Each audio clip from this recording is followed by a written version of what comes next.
केशवपुर मंगला मंदिर निकट में बाइक धक्के जड़े वृद्ध बाइक चालक गुरुतर। खलिखोट थाना अंतर्गत केशवपुर मंगला मंदिर निकट में एक बाइक धक्के जड़े वृद्ध मृत्यु होता बेले बाइक चालक गुरुतर अवस्था प्रथमे खलिखोट पर ब्रह्मपुर बड़ मेडिकल को स्थानांतर करा जायछि।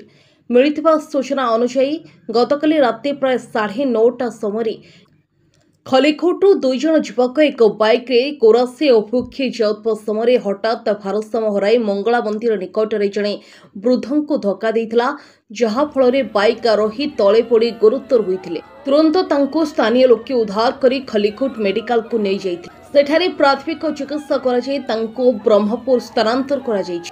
गुरुतर युवक जनक कोरासी छकर परमापल्ली पुलिस सूचना मिली। अनेपटे बाइक धक्के वृद्ध जनक रास्ता तल खालरे पड़ जाइथिले, किंतु गुरुतर अवस्था खालरे पड़ी छटपट हेउथवा वृद्ध को केही भी देखि पारु नथिले। सेपटे विलंब हेबारु परिवार लोके खोजाखोजी करथिले, किंतु कोनोसे संधान पाइ नथिले। परिवार लोके शेषरे खबर पाई विलंबित राति 1 समय दुर्घटना स्थल में पहुंची खोजाखोजी करने पर रास्ता तल खालरे गुरुतर अवस्था वृद्ध जनक पड़िथिबा देखिबाकु पाइथिले। तुरंत तांको उद्धार करी खलिखोट मेडिकल को नहीं जाइथिले, किंतु डाक्टर सेठारे तांको मृत घोषणा करथिले। सेपटे मृत वृद्ध जनक मोहनपुर ग्रामर दरबार परिडा बोली जणापड़ी। Bureau report, Ganjam times.